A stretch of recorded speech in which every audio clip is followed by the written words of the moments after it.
नमस्ते बच्चों, मैं अनिता आर्य, हिंदी अध्यापिका फ्रॉम सूरज स्कूल महेंद्रगढ़। आज मैं आपको करवाऊंगी कविता कन्यादान, जिसके लेखक हैं कवि हैं ऋतुराज जी। ऋतुराज, पहले मैं थोड़ा ऋतुराज जी के बारे में बता देना चाहती हूँ।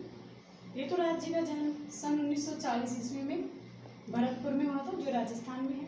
इन्होंने राजस्थान से ही विश्वविद्यालय से ही अपनी पढ़ाई की, एमए किया इंग्लिश के, और ये एमए के ही अध्यापक रहे। और इन्होंने अपनी सेवानिवृत्ति के बाद 8 काव्य संग्रह लिखे। इन्होंने जो साधारण लोग थे, लोगों की जो भावनाएं थी, उन पे लिखा है अधिक। तो इनकी कविता है कन्यादान। इस कविता में इन्होंने एक माँ के भावों को लिखा है कि एक माँ के अंदर क्या भाव होते हैं जब उसकी बेटी का कन्यादान किया जाता है। कन्यादान, कन्या का दान।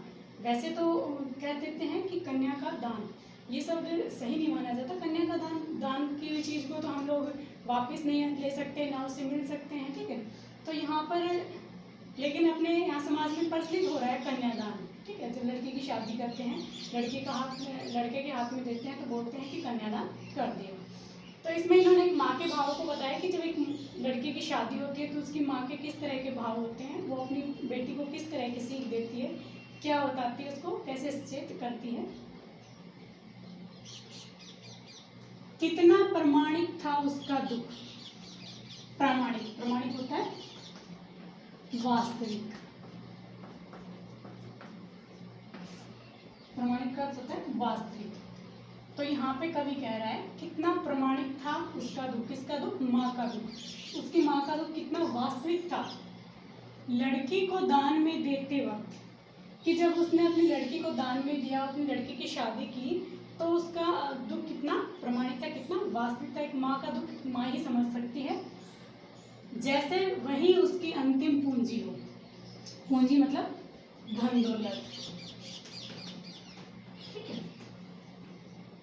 कि जब एक लड़की की शादी होती है तो उसकी माँ का दुख बहुत ही वास्तविक होता है जब उसको दान में देती है, उसका कन्यादान करती है। वही उसकी अंतिम पूंजी हो। ऐसा लगता है कि जैसे वही उसकी अंतिम पूंजी थी, उसकी आखिरी पूंजी वही थी। क्यों? क्योंकि लड़की जो होती है अपनी माँ के बहुत करीब होती है। एक माँ अपनी सुख दुख, अपने जितने भी भाव होते हैं, जितनी भी बातें होती हैं, वो अपनी बेटी के साथ शेयर करती है, उसको बताती है। तो उसकी अंतिम पूंजी बेटी ही हो गई, क्योंकि वो चली गई, फिर उसके पास कौन बचा। तो इस प्रकार से वो कह रहे हैं कि एक माँ को बहुत अधिक दुख होता है जब एक बेटी की शादी होती है, उसका कन्यादान होता है, क्योंकि वो माँ की अंतिम पूंजी होती है, आखिरी पूंजी होती है, आखिरी धन दौलत होती है। जब किसी की धन दौलत सब कुछ चला जाए तो उसके पास क्या रहता है। तो इसी प्रकार माँ की जब बेटी चली जाती है, उसका सुख दुख बांटने वाली चली जाती है, जिसके साथ वो अपनी हर बात शेयर करती है, तो वही चली जाती है, तो उसको बहुत अधिक दुख होता है। लड़की अभी शानी नहीं थी, अभी इतनी भोली सरल थी। कवि यहाँ पर बताना चाह रहा है कि लड़की शादी से पहले जो होती है इतनी समझदार है। शानी मतलब समझदार। शादी से पहले लड़की इतनी समझदार नहीं होती, इतनी शानी नहीं होती है। तो माँ भी यहाँ पर ये भाव दिखाना चाह रही है कि अभी मेरी बच्ची, माँ के सामने बच्चे, अभी बच्चे से कितने बड़े हो जाए, वो बच्चे ही होते हैं। तो माँ कह रही है कि लड़की अभी शानी नहीं थी, मेरी बच्ची अभी शानी नहीं है, समझदार नहीं है, अभी इतनी भोली सरल थी। और वह अभी इतनी भोली थी और सरल स्वभाव की थी, बिल्कुल ही जिसको छोटे बच्चे होते हैं उस तरह से ही माँ के लिए बड़ी होने पर भी लड़की क्या होती है, छोटे बच्चे की तरह ही भोली सरल होती है।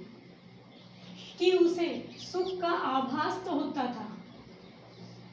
उसे आभास मतलब एहसास, आभास का होता है एहसास, कि उसको सुख का आभास तो एहसास तो होता था। जब सुख आते थे तो उसको एहसास हो जाता था लड़की को, लेकिन दुख का बांचना नहीं आता था। बांचना यानी कि पढ़ना, ठीक है। तो यहाँ पर कह रहा है कि उसको सुख का आभास तो हो जाता, सुख को तो वो एहसास कर लेती थी, लेकिन दुख को बांचना नहीं आता, तो दुख को उसको पढ़ना नहीं आता था। मतलब वो अपने दुख का सॉल्यूशन नहीं निकाल सकती थी, क्योंकि माँ उसकी हेल्प करती थी उस चीज़ में। तो सुख का तो आभास कर लेती थी, लेकिन जो दुख था उसको दूर करना नहीं आता था, उसमें उसकी माँ उसकी मदद करती है। पाठिका थी वह धुंधले प्रकाश की। पाठिका होती है पढ़ने वाली, ठीक है।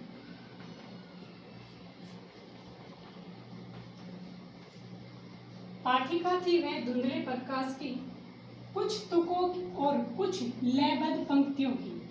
कवि यहाँ पर बताना चाह रहा है कि वो जो लड़की थी वो छोटी बच्ची थी, जिस प्रकार से एक कविता को मतलब एक कविता होती है और बच्चे उसके भाव को नहीं समझ सकते, उसके अंदर जो भाव होता है उसको बच्चे नहीं समझ सकते, उसी प्रकार से जो लड़की थी वो भी कैसी थी, पढ़ने वाली थी।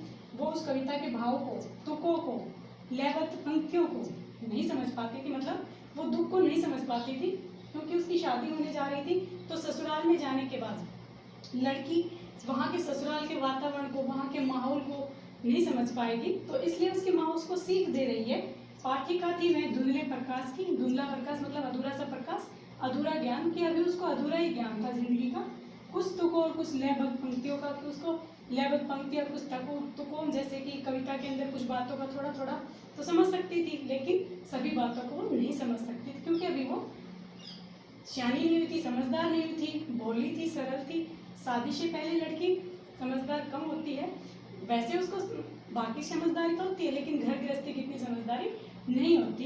तो यहाँ पर कवि बताना चाह रहा है कि एक माँ अपनी बच्ची को जब ससुराल में जाती है, उसका कन्यादान करती है, तो उस समय जो सीख देती है बच्ची को, बच्ची के बारे में उसका जो बच्ची के बारे में उसकी माँ का जो खुद का एहसास होता है, खुद का अनुभव जो होता है, वो यहाँ पर बताना चाह रही है उसकी माँ। ठीक है, तो इसका एक पद्यांश ये हो गया है, दूसरा पद्यांश अगले वीडियो में।